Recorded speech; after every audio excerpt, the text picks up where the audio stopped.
Hey, I'm Jordan Doe, and this is Game Day Reviews. Today on Game Day Reviews, we're going to be talking about the best games of 2011, the most disappointing games of 2011, and the coolest upcoming games we have seen yet for 2012. Kicking things off with the best games for 2011, we're first going to talk about Batman Arkham City.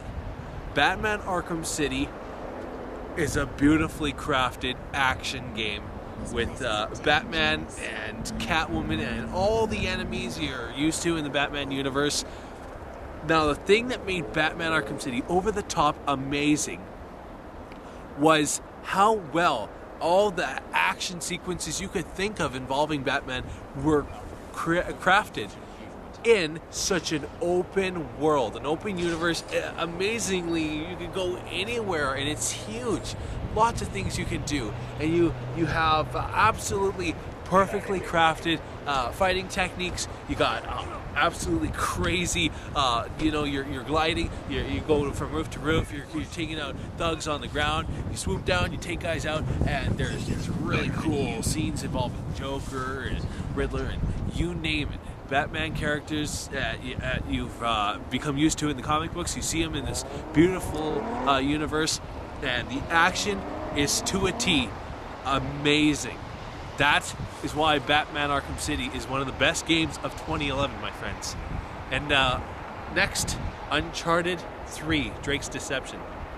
Uncharted 3 is really similar to Batman, but in an Indiana Jones way. It's a well-crafted action game, but the visuals in some of these intense scenes, he's falling out of a plane on the cargo, he's trying to grab on, and it looks amazing. The video's done so properly, so much like a Hollywood movie that it feels real. It feels like a movie, not a video game. But then you're actually playing the character, and you're playing him in these intense scenarios like the ship and it's flooding and you got to get out there, and it is absolutely intense. It's like a Michael Bay film but in a video game. It's crazy. And Uncharted 3 is another absolutely must-have. If you have a PS3, get Uncharted 3. It's one of the best games of 2011. Battlefield 3, what can you say about Battlefield? I mean, the graphics are beautiful. This new style of, I guess the engine they used on the graphics made everything so realistic looking. It was one of the most best looking games of the year 2011. With the war elements and the explosions and everything, and flying jets and all that crazy stuff, making the graphics look that good made this game just over the top, absolutely amazing, and it's another reason why Battlefield 3 is one of the top 2011 games. And one of the games right beside Battlefield 3 that is war-based itself, Modern Warfare 3. Again, a war game that was really filled with action, explosions, things going on, but it had a different take than Battlefield.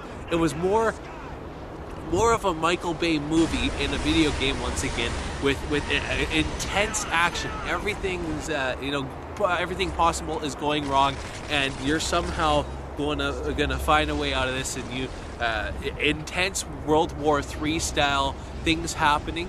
The engine is very similar to Modern Warfare 2, but the story has taken a new leap into new places, and it still finds a way to be really intense, really fun. Even the multiplayer, just like Battlefield 3, had its everything you expected, everything you wanted, and it has a very engaging audience with this multiplayer, and it's just all together another great game for 2011, Modern Warfare 3. Now we got some crazy sports games that came out in 2011. NBA 2K12. The graphics, the engine, everything that makes a sports game great was done right in this game, because the graphics are so incredibly real. It looks like a live game that you're watching, but you're playing it.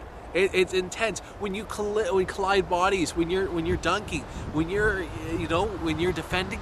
Everything was so well done. When you're fatigued, and you can't make the shot anymore. Things are so natural. It's a real game. And NBA 2K12 deserves to be one of the number ones because it continued what 2011, the 2K11 started and made it even better. And NHL 12, the next game we want to talk about, also has this factor to it. Everything you see in a hockey game when you're watching it live, you're playing it now because it's so realistic. Everything done in this game is beautiful. It is beautiful.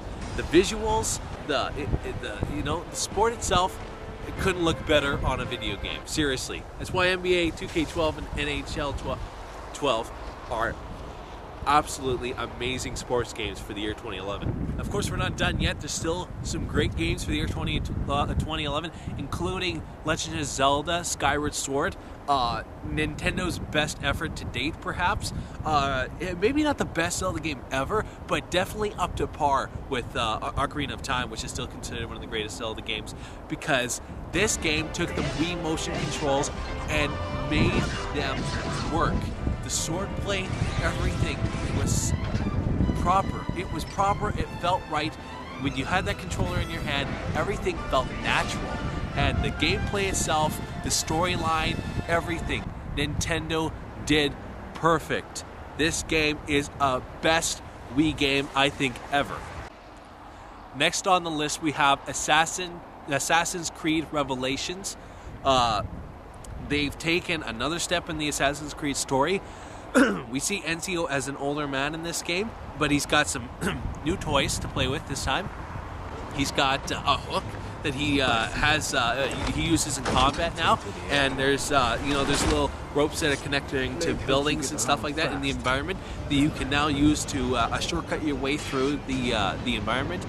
And it's the multiplayer has been developed a little further. It just has taken the Assassin's Creed story and stepped it up another notch. And there's not much else you can say about it because you gotta really be an Assassin's Creed fan to really get into it. But it is a beautiful game once again. Last on the list is one of the best games of this year by far, The Elder Scrolls V Skyrim. There's so much that can be said about this game, but the major points you really got to take a good look at is the amazingly open world. The upgrading has been introduced in a much better way this time. Weapons, the characters you can choose, everything. You can do anything you want in this game. You can pick flowers if that's all you want to do. You can head off to fight off some dragons if you'd like. You can go do some tasks for anybody in any town that's available to you, because there's tons of space to venture off into. And of course, there's the main story as well that you can either follow the main story, do side quests. You can do whatever you want, and that is what made Skyrim one of the best games of the year. The fact that you can do whatever you like, whenever you like in this game. The open world is perfect in this game. Skyrim is one of the best games of 2011, alongside all these other great titles, and we're so excited to see for the year of 2011.